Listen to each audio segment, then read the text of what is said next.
நண்பர்கள் தோழர்கள் அனைவருக்கும் வணக்கம். இந்தியாவினுடைய குடியரசுத் தலைவர் திரௌபதி முர்மு அவங்க ஒரு பழங்குடியினத்தை சேர்ந்தவர். ஆனால் அவங்களுக்கு பாதுகாப்பு அளிக்கக்கூடிய பாடி கார்ட்ஸ் அல்லது பாதுகாவலர்கள் அவங்க யாரு? அதில் குறிப்பாக 3 சாதியினர் மட்டும்தான் இருக்க முடியும் என்ற ஒரு பிரச்சனை இருக்கிறது.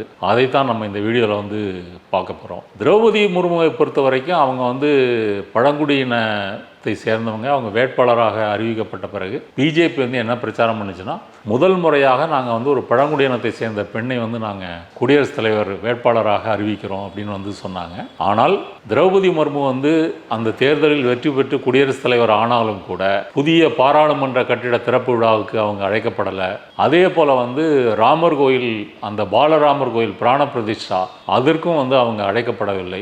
இதெல்லாம் பாரதிய ஜனதாவினுடைய ஒரு பிற்போக்குத்தனம். அதாவது ஒரு பெண்ணு, அது ஒரு விதவையாக இருக்கிறவங்க, அவங்க இந்த மாதிரி மங்களகரமான காரியத்துக்கெல்லாம் வரக்கூடாது என்ற நோக்கத்தில் மோடி, அமித்ஷா அவரை தவிர்த்து விட்டார் என்று பலரும் விமர்சனம் பண்ணியிருக்கிறாங்க. இப்போது குடியரசுத் தலைவர் பதவிக்கு திரௌபதி முர்மு வரலாம், ஒரு தலித் வரலாம், ஒரு முஸ்லீம்கள் கூட வரலாம்.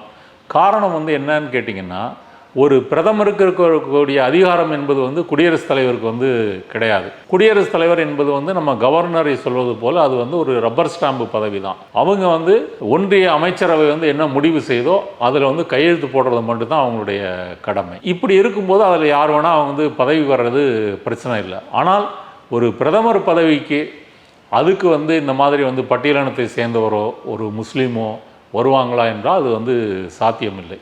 இப்போ நம்ம இந்த விவாத பொருளுக்கு வருவோம். இப்போ குடியரசுத் தலைவரை பாதுகாப்பதற்காக பாடி கார்ட்ஸை பிரசிடென்ட்ஸ் பாடி கார்ட்ஸ் அப்படின்னு சொல்கிறாங்க, பிபிஜி. இதில் கிட்டத்தட்ட ஒரு 150லேருந்து 200க்கு மேற்பட்ட வீரர்கள் இருக்கிறாங்க.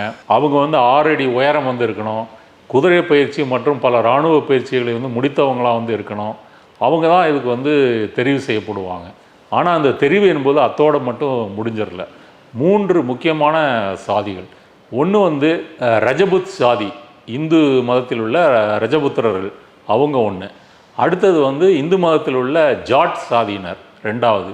3வது சீக்கிய மதத்தில் இருக்கக்கூடிய ஜாட் சாதியினர். இந்த 3 சாதிகளை சேர்ந்தவர்கள் தான் 1947 சுதந்திரம் பெற்றதிலிருந்து குடியரசுத் தலைவருடைய பாடி கார்ட்ஸாக இருக்க முடியும்.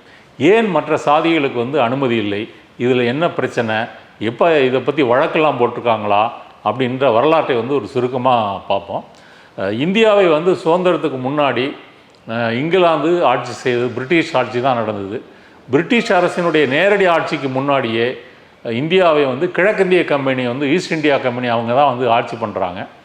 1773 இந்தியாவில் ஈஸ்ட் இந்தியா கம்பெனியுடைய கவர்னர் ஜெனரலாக இருந்த வாரன் ஹேஸ்டிங்ஸ், அவருடைய காலத்தில் தான் இந்த கவர்னர் ஜெனரலுக்கு பாடி கார்ட்ஸ் கொடுக்கக்கூடிய ஒரு முறை வருது. அப்போதைக்கு அவங்க அதில் முஸ்லீம்களும் இந்த மாதிரி மேல் சாதியினை சேர்ந்தவர்களும் இருக்கிறாங்க. அப்போ அவங்களுடைய நோக்கம் என்னவாக இருந்ததுன்னா, எந்த சாதிகள் நமக்கு விசுவாசமாக, நம்பிக்கையாக, தான் சொன்னால் கேட்கக்கூடியவர்களாக இருப்பாங்க, அப்புறம் வீரதீரமாக இருக்கக்கூடியவங்க, இதையெல்லாம் தகுதியாக வைத்து தெரிவு செய்கிறாங்க. பின்னாடி அது கொஞ்சம் கொஞ்சமாக சுருங்கி என்னாச்சு அப்படின்னு சொன்னால், 47 சுதந்திரத்துக்கு பிறகு முதல்ல சொன்ன அந்த 3 சாதிகள் மட்டும்தான் பாடி கார்ட்ஸாக வர முடியும் அப்படின்ற மாதிரி வந்துச்சு. முதல்ல இந்த பாடி கார்ட்ஸை முகலாய காவலர்கள் அப்படின்னு சொல்லிட்டு இருந்தாங்க. ஏன் அப்படின்னு சொன்னால், ஈஸ்ட் இந்தியா கம்பெனி இந்தியாவை ஆளும்போது முகலாய ஆட்சி இருந்தது. அதனால் அந்த பேர் இருந்தது. அதன் பிறகு கவர்னர் ஜெனரலுடைய பாடி கார்ட்ஸ் அப்படின்னு சொன்னாங்க. 47க்கு பிறகு தான் குடியரசுத் தலைவர் அல்லது ஜனாதிபதியினுடைய பாதுகாவலர்கள் பாடி கார்ட்ஸ் அப்படின்ற பேர் வந்தது. ஆனால் 47லேருந்து 2021 வரைக்கும் இந்த 3 சாதியினர் மட்டும்தான் வர முடியும் என்பதை அமலுக்கு இருந்தது. இதை 2 பேர் இதை எதிர்த்து வழக்கு போட்டிருக்கிறாங்க. ஒருத்தர் கௌரவ் யாதவ். அவர் யாருன்னு சொன்னால், அவர் ஹரியானா மாநிலத்தில் ஒரு கிராமத்தை சேர்ந்தவர். அந்த கிராமம் இராணுவ வீரர்களே அதிகம் அனுப்பக்கூடிய ஒரு கிராமம்.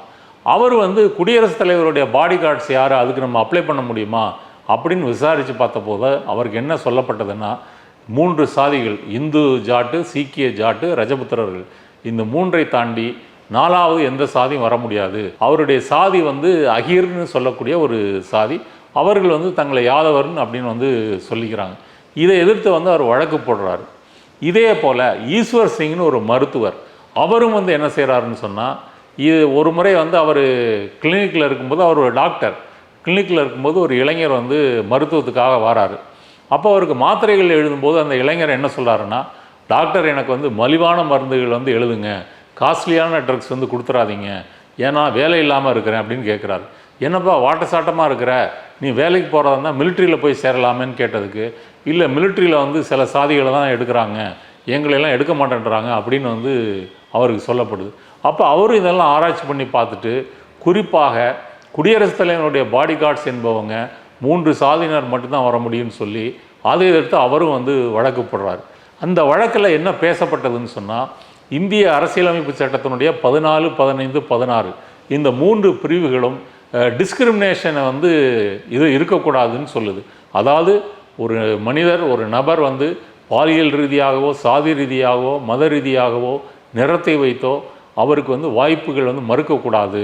அப்படி மறுப்பது என்பது வந்து ஒரு பாகுபாடு காட்டக்கூடியது அப்படின்னு சொல்லி வந்து சொல்லுதுன்னு சொல்லி வழக்கு போட்டாங்க.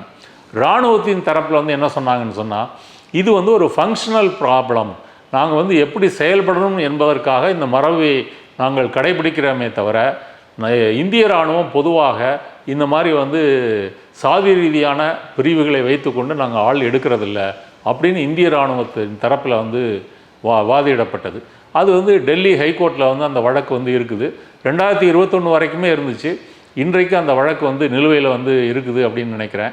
அது முழுமையான விவரங்கள் வந்து தெரியலை.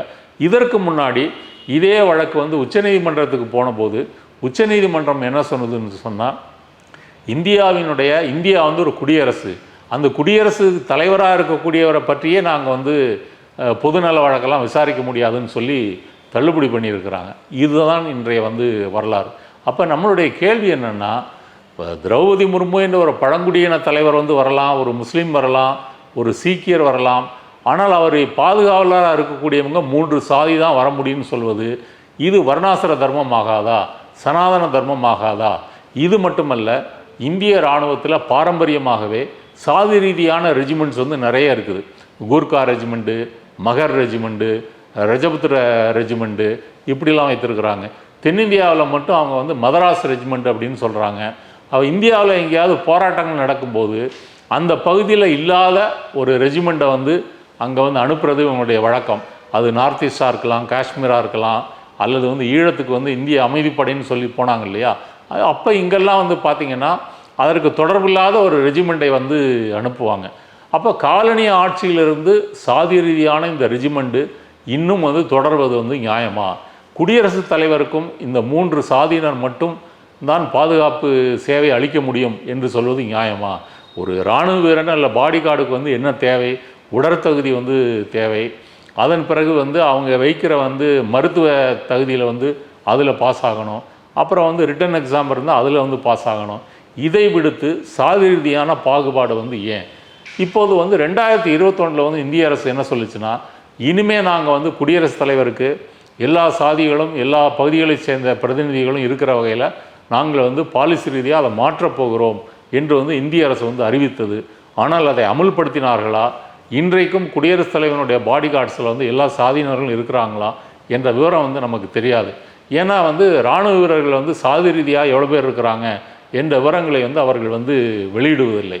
எது எப்படி ஒரு கால் மாறியிருந்தால் மகிழ்ச்சி, மாறவில்லை என்றால் இது மிகவும் வந்து கண்டனத்திற்குரியது. இன்னமும் 21ஆம் நூற்றாண்டில் அதுவும் குடியரசுத் தலைவர் ஜனநாயகத்தினுடைய உயர்ந்தபட்ச ஒரு அமைப்பினுடைய தலைவர், முப்படைகளின் தலைவர், அவருக்கு பாதுகாப்பு கொடுக்கறதுக்கு மற்ற சாதிகளுக்கு வந்து அனுமதி இல்லை, மற்ற சாதிகளுக்கு வந்து தகுதி இல்லை என்று சொல்வது மீண்டும் இந்த நாட்டில் மனுஸ்மிருதி தான் ஆட்சி செய்கிறது என்ற பெயரை வந்து உருவாக்கும். இது வந்து இந்த பிரச்சனையை பற்றி மக்கள் வந்து அதை பற்றி தெரிந்து கொள்ள வேண்டும், பேச வேண்டும். இணையத்தில் தேடி பார்த்தா இந்த வழக்கு குறித்த பிரச்சனைகளும் இது குறித்த செய்திகளும் ஏராளமாக இருக்கிறது. அதை நீங்கள் படித்து பாருங்கள். இந்த வீடியோ பிடித்திருந்தால் ஆதரியுங்கள், நண்பர்களுக்கும் அறிமுகப்படுத்துங்கள். மற்றொரு வீடியோவில் சந்திப்போம். நன்றி, வணக்கம்.